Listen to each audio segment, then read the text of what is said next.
जय माता दी भक्तों। नवरात्रि का ये 8वां दिन यानी दुर्गा अष्टमी के दिन आपको दुर्गा अष्टमी की हार्दिक शुभकामनाएं। माता रानी आप सभी के कष्टों को हरे और आप सभी पर अपनी कृपा दृष्टि हमेशा बनाए रखे। इसी के साथ आज हम आपको बताएंगे माँ दुर्गा के 8वें स्वरूप आदि शक्ति महागौरी के बारे में। माँ दुर्गा के 8वें स्वरूप आदि शक्ति महागौरी की पूजा नवरात्रि के 8वें दिन की जाती है। 8वें दिन की पूजा देवी के मूल भाव को दर्शाता है। देवी भागवत पुराण में बताया गया है कि देवी माँ के 9 रूप और 10 महाविद्याएं सभी आदि शक्ति के अंश और स्वरूप हैं, लेकिन भगवान शिव के साथ उनके अर्धांगिनी के रूप में महागौरी सदैव विराजमान रहती हैं। इनकी शक्ति अमोघ फलदायिनी है। महागौरी की पूजा मात्र से भक्तों के सभी पाप धुल जाते हैं और उन्हें अक्षय पुण्य की प्राप्ति होती है। आज के दिन ज्यादातर घरों में 9 कन्याओं का पूजन किया जाता है। कहीं कहीं पर नवमी के दिन भी कन्या पूजन किया जाता है। शिव पुराण के अनुसार महागौरी को 8 साल की उम्र में ही अपने पूर्व जन्म की घटनाओं का आभास होने लग गया था। उन्होंने इसी उम्र से ही भगवान शिव को अपना पति मान लिया था और शिव को पति रूप में पाने के लिए तपस्या भी शुरू कर दी थी। इसलिए अष्टमी तिथि को महागौरी का पूजन का विधान है। इस दिन दुर्गा सप्तशती के मध्यम चरित्र का पाठ करना विशेष फलदायी होता है। जो लोग 9 दिन व्रत न रख पाए वे पहले और 8वें दिन का व्रत रखकर भी 9 दिन के व्रत के बराबर फल प्राप्त करते हैं। देवी भागवत पुराण के अनुसार महागौरी का वर्ण गौर है। माँ का वाहन वृषभ अर्थात बैल है, जो भगवान शिव का भी वाहन है। माँ का दाहिना हाथ अभय मुद्रा में है और नीचे वाले हाथ में दुर्गा शक्ति का प्रतीक त्रिशूल है। महागौरी के ऊपर वाले हाथ में शिव का प्रतीक डमरू है और डमरू धारण करने के कारण माँ को शिवा के नाम से भी जाना जाता है। माँ का नीचे वाला हाथ अपने भक्तों को अभय देता हुआ वर मुद्रा में है और माँ शांत मुद्रा में दृष्टिगत है। देवी के इस रूप की प्रार्थना करते हुए देव और ऋषिगण कहते हैं, सर्व मंगल मांगल्ये शिवे सर्वार्थ साधिके शरण्ये त्र्यंबके गौरी नारायणी नमोस्तुते। माँ महागौरी अपने भक्तों के लिए अन्नपूर्णा स्वरूप है।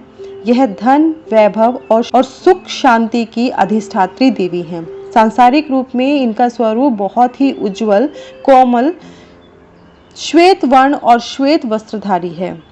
देवी महागौरी को गायन संगीत प्रिय है।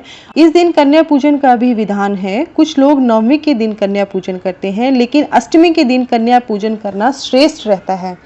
कन्याओं की संख्या 9 हो तो अत्यधिक उत्तम मानी गई है, नहीं तो 2 कन्याओं के साथ भी पूजा की जा सकती है।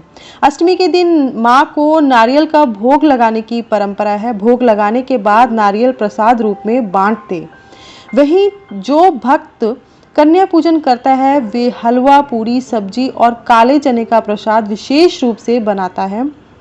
माँ की पूजा करते समय भक्तों को गुलाबी रंग के कपड़े पहनने चाहिए, क्योंकि गुलाबी रंग प्रेम का प्रतीक होता है।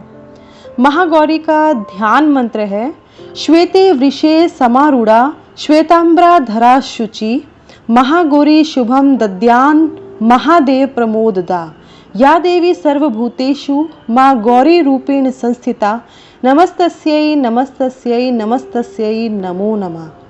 अष्टमी तिथि पर महागौरी की पूजा का विधान भी बाकी दिनों की तरह ही होता है। जिस तरह सप्तमी तिथि को माता की पूजा की जाती है, उसी तरह अष्टमी तिथि को भी शास्त्रीय विधि से पूजा की जाती है। इस दिन माता के कल्याणकारी मंत्र ओम देवी महागौर्य नमः का जप करना चाहिए। माँ को लाल चुनरी चढ़ानी चाहिए।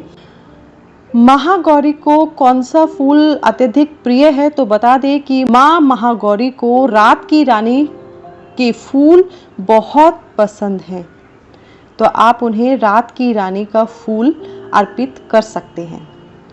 आइए सुनते हैं माता महागौरी की कथा। देवी भागवत पुराण के अनुसार देवी पार्वती अपनी तपस्या के दौरान केवल कंद मूल, फल और पत्तों का आहार करती थी। बाद में माता केवल वायु पीकर ही तप करना आरंभ करती हैं। तपस्या से माता पार्वती को महान गौरव प्राप्त हुआ है और इससे उनका नाम महागौरी पड़ा। माता की तपस्या से प्रसन्न होकर भगवान शिव ने उनको गंगा में स्नान करने के लिए कहा। जिस समय माता पार्वती गंगा में स्नान करने गई, तब देवी का एक स्वरूप श्याम वर्ण के साथ प्रकट हुई, जो कौशिकी कहलाई, और एक स्वरूप उज्जवल चंद्र के समान प्रकट हुआ, जो महागौरी कहलाई। माँ गौरी अपने हर भक्त का कल्याण करती हैं और उनको सभी समस्याओं से, कष्टों से मुक्ति दिलाती हैं। तो बोलिए माँ महागौरी की जय। जय माता दी भक्तों। नमः शिवाय। धन्यवाद।